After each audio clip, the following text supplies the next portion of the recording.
I have today off work. Jasper is ready to get out of the camper. And we're going to go explore. I've got a truly interesting story to share about a little teeny village here called Corvuso. And its interesting history. Good morning, Jasper.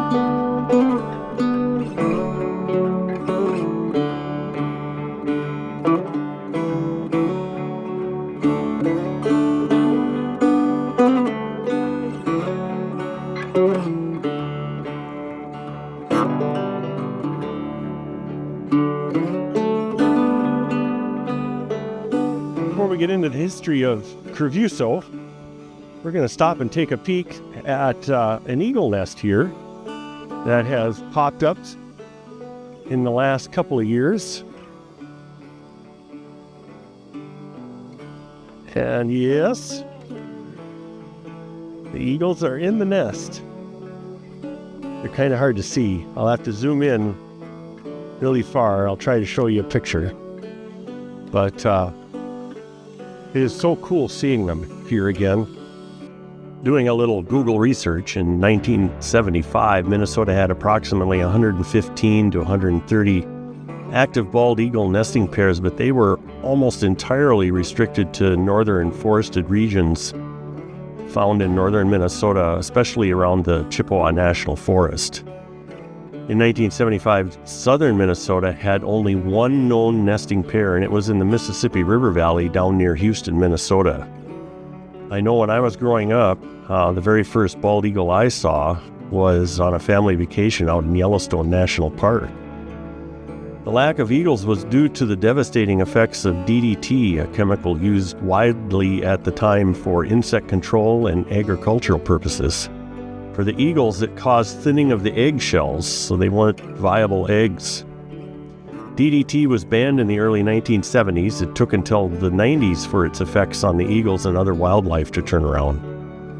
It wasn't until about 1988 where southern Minnesota started to see a few eagles return, mainly along the Minnesota River Valley. I personally don't remember seeing any until into the 1990s. I know at the time it was really cool to see bald eagles, and a lot of people enjoyed day trips along the Minnesota River Valley just to spot an eagle. Today, the situation is totally reversed. Every county in Minnesota now has nesting pairs of bald eagles. I know of 3 active nests just within a few miles of the farm here.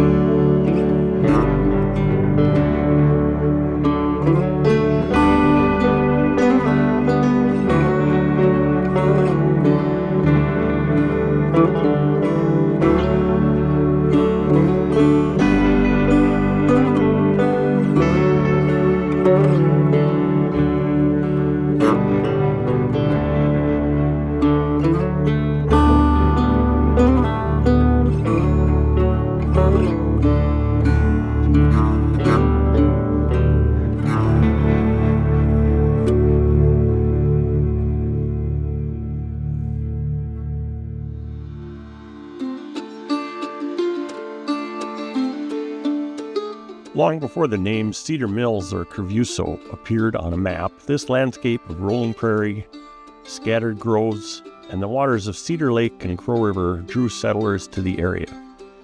They came looking for fertile soil, fresh water, and the promise of a new beginning. This story really needs to involve both the village of Corvuso and Cedar Mills. Both towns are located in Cedar Mills Township within Meeker County, and the available documented history of each really does overlap. It is difficult to tell the difference reading available documentation and even looking at old plat books. As an example, both Cedar Mills and Corvuso had a creamery at one time, but often the plat books put the Cedar Mills Creamery at the original site of Corvuso. To add even more complexity to our story, the area that was marked as the original Corvuso has also been known as Spring Grove. The other interesting thing is that in order to tell the stories of both towns, we need to start the story at locations north of current town sites. Both towns started their life north of current locations and moved later when the railroad came through.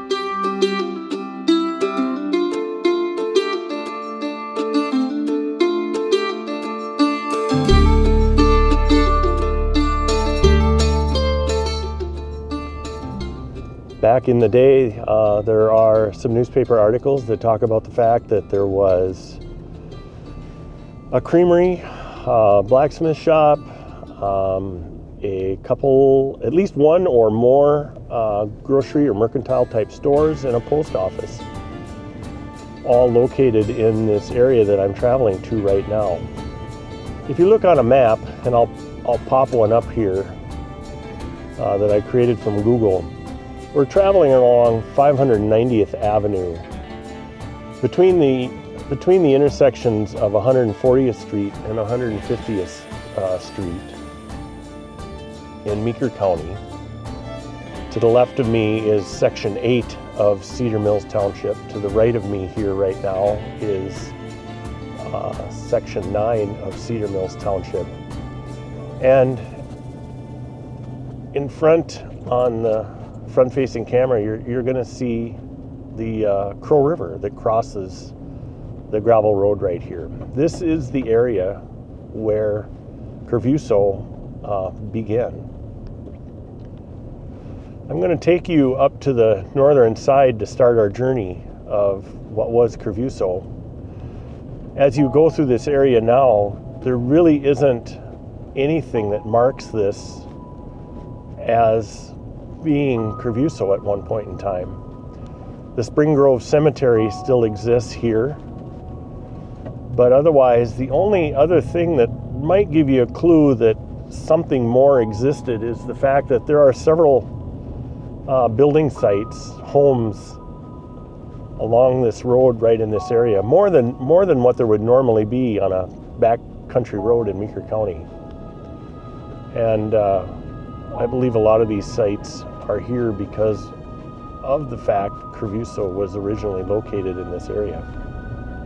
We're gonna start our journey on the north side of Section 8, Section 9, and Section 4 of Cedar Mills Township. It would be the intersection of 590th Avenue and 150th Street. Right here on this corner used to be an old blacksmith shop. The owner was named John Fattler, F-A-T-T-L-A-R. And I'll pop up a picture here of this. Picture was generated by Google AI, and it's not exactly what it looked like, but it's kind of close to what it used to look like. In fact, you can see just a little bit of the old foundation here of where the shop used to be. Back in the day, the local farmers in this area depended pretty heavily on people like Mr. Fattler, who had some skills in metalwork and metal fabrication. You didn't just run to the store and buy a replacement part for the piece of agricultural equipment that happened to break. You ended up having to fix it yourself, and oftentimes having to fabricate a piece of equipment to replace that broke. I know as a young lad, Dad would bring me over here. And the interesting thing about this particular blacksmith shop was, when you think of metalwork equipment today, you think of mills and metal lathes and metal machining equipment and saws that have their own individual electric motors built in. Mr. Fattler's blacksmith shop was a bit different. It had an overhead drive shaft system with heavy canvas belts that was driven by probably back in the day by a steam engine, but when I remember seeing it, it was a larger electric motor that drove a bunch of metal shafts and pulleys along the ceiling of his workshop that had fabric belts that came down to each piece of equipment and turned the saw, or turned the grinder, or turned the metal lathe.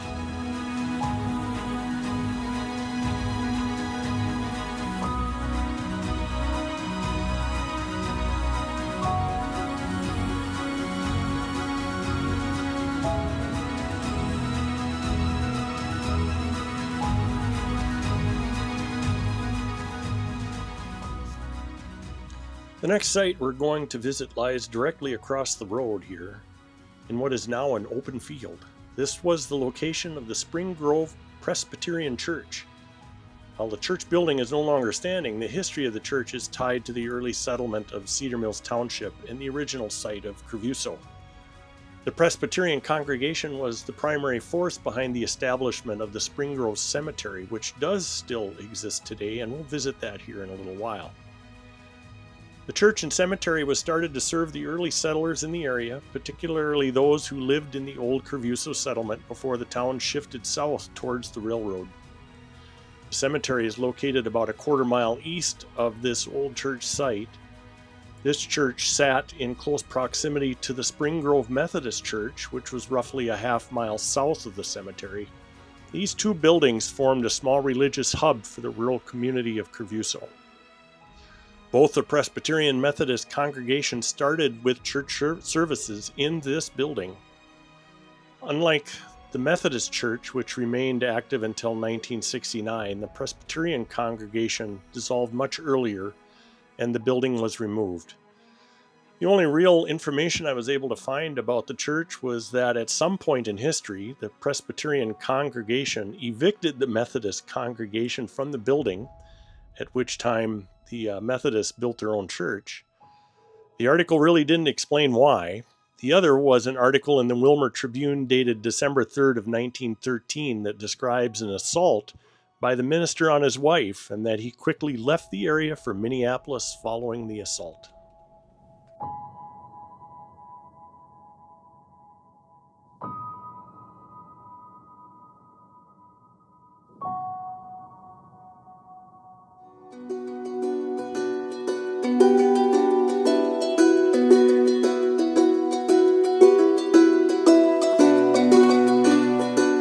About the same time that Corvuso was getting its start in its original location, the small village of Cedar Mills was also getting a start as well, about 3/4 of a mile north and east of its current location. In 1870, Cedar Mills became official with the opening of a post office. A year later, Dr. V.P. Kennedy built a 3-story flour mill along Cedar Creek. It was powered by an unfailing water supply and capable of producing 100 barrels of flours a day. By 1872, the town had a store, a blacksmith shop, neat homes, and a growing community of hardworking farmers. You can kind of see in this drone footage here where the original site of Cedar Mills was.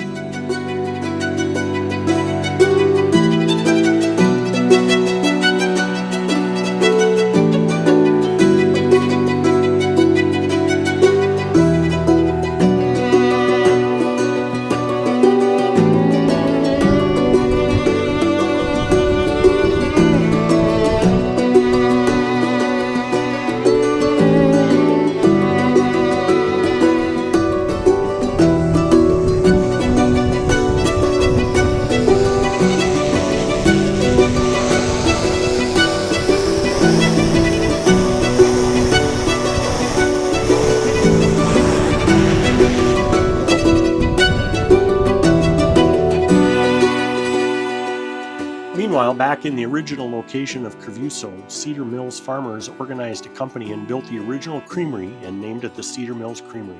It was located right along the banks here of the Crow River. In the later 1890s, a fire destroyed the building as well as a post office and the general store in the original Corvuso. The creamery was rebuilt and continued to do business. In 1905, an attempt was made to incorporate the business, but the corporation was never carried out as law provided at the time. Business continued at the creamery until 1923 when the creamery was incorporated and renamed the Corvuso Creamery. It was during this time the railroad was working on its rail lines west of Hutchinson. The creamery was dismantled and moved to the new site of Corvuso right next to the newly created railroad.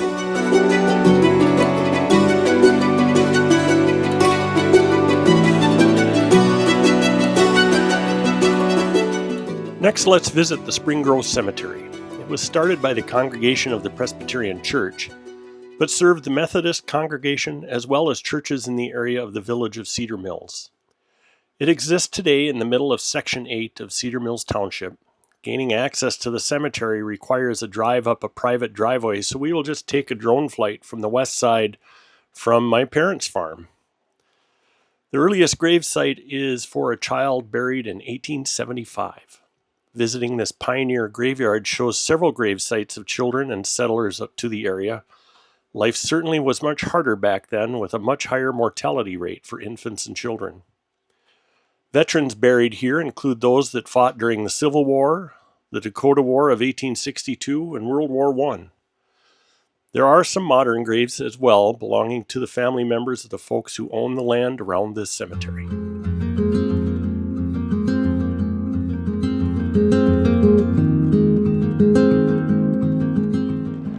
This is the area where there used to be a one-room schoolhouse for School District 52 for Meeker County. It was in operation until about 1967, 1968, when most of the one-room schoolhouses in Meeker County were consolidated. After that, for quite a few years, it became the Cedar Mills Town Hall. The building stayed here until close to the 1980s, when it was tore down. The trees that were surrounded it were taken out, and it was just turned into more farmland for the family that owns this property.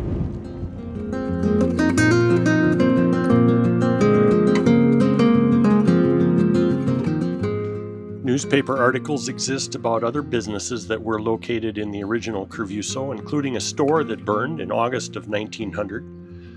There's another newspaper article that describes a grain elevator type building that at some point was dismantled and moved to Silver Lake at about the time Corvuso started to move to its new location by the railroad.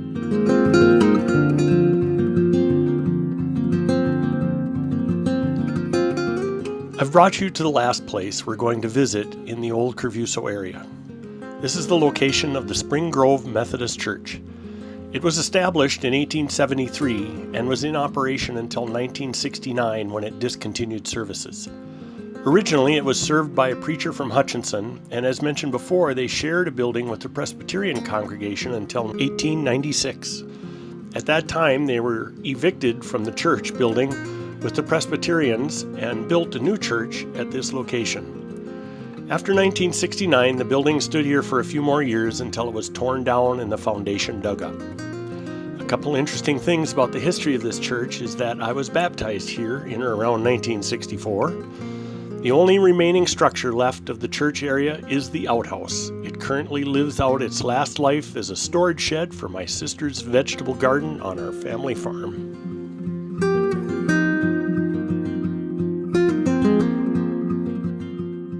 It's time to bring you to where Corvuso lives today. We're going to fly in from the east along the old route of the loose electric shortline railway.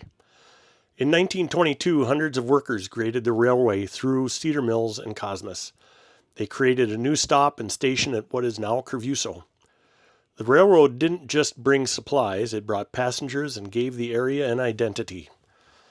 Railroads had the power to create towns almost overnight. Corvuso quickly gained 2 mail routes, which was more than Cosmos back then, and it became the preferred location for a newly co-opted Creamery, which was moved to the new rail line to take advantage of better shipping access. Through the 1920s and 1930s, the Corvuso Creamery became one of the area's most important institutions. It handled grade A milk, bulk milk, and canned milk. By the mid-1920s, it was processing 2 million pounds of milk per month and serving 93 dairy farmers around the area. That was nearly double the number from a decade earlier. Families like the Duluths and workers like Darwin Shiro became part of the Creamery's identity. The Creamery wasn't just a business, it was a community hub and a source of pride and a symbol of the region's agricultural strength. Around the area of the Creamery, a grocery store was started. As I was growing up in the mid-60s and 70s, the store was named Ann's Grocery Store. I wish I had a picture of when it was in operation. So many summer days spent riding bike the 1.5 miles down to the store to enjoy a bottle of cream soda from the pop cooler. The store was right next to the Creamery. I'll include a photo of when it served a short life as an antique store. Dad would bring canned milk to the Creamery, and we often stopped at Ann's store for things for lunch. Across the street was a bar, as well as the Corvuso meat processing shop that still resides today. It is the only business left in the small village of Corvuso. A gas station in the later 60s and 70s was found on the east side of town. Wes Menton's Texaco served vehicles passing through the area. He also delivered bulk fuel to local farmers. As fast as the railroad can create a town, its demise can also cause the decline. The railroad through Corvuso was fairly short-lived. By the mid-1930s, automobiles and other factors caused the rail activity on the loose line railway to dry up. Due mainly to business created by the Creamery, Corvuso continued to serve area residents until mid-1970s. New requirements for milk production and consolidated creameries moved most of the area dairy activity to Litchfield. And Nielsen retired, the store closed, and for a while kept a few visitors stopping in Corvuso because it was an antique store. It eventually fell into disrepair and was finally tore down. The bar closed, Wes moved his gas station to Cosmos, the Nazarene Church stopped holding services. Today, the only business left in the village is Corvuso Meats, which has gained some notable acclaim. It is a local butcher shop that offers some very high quality meats and products and is fairly well known around the area. Today, Corvuso and Cedar Mills are quieter places, but if you grew up in the area like I did, or if your family lived around this area, you know the stories are still alive. They're in the land and in the old foundations and in memories passed down. This is where I am from, and this is the history I'm proud to share.